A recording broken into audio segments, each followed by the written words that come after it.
back. We're joined today with Carlos Briano with the DEA El Paso Public Information Officer to talk about how families can keep medication secure during the holiday gathering. Good afternoon. Thank you for joining us. Good afternoon. Happy December, Iris. December 1st. Can you believe it? Like we were talking about earlier. Yeah, time flies, and with December comes all the holiday gatherings.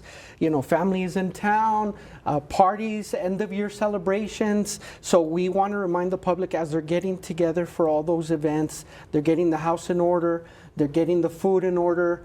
Don't forget to get your medications in order. We want all those medications to be clear from publicly accessible areas, especially if they're controlled medications. When you say publicly accessible areas, like what areas are we talking about? A lot of people, believe it or not, Edie, keep their medications in the kitchen medicine cabinets or in the guest bathroom.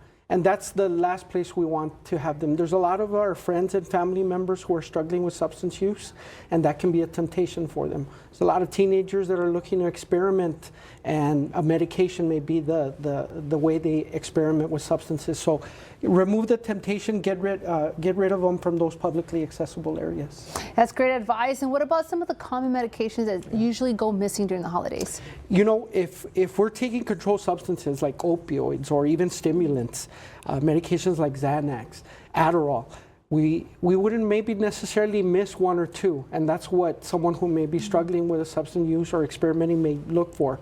So we recommend, if you have those medications that are prescribed to you, you buy a lock bag or a lock box, put them in there, you can lock them, and then take them into your bedroom, and that way they're safer from diversion.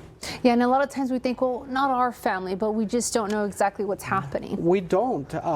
And if you do have a family member that is perhaps struggling with a substance use disorder, people don't know how to get them help. We want to remind everybody, if you have a relative or a friend who's struggling with substance use disorder, the number to call, 988. You can call that number 24/7, 365. And I think it's great also to take precaution for that, because sometimes some family members might hide this too, especially because they might be embarrassed or for whatever reason. You may not know.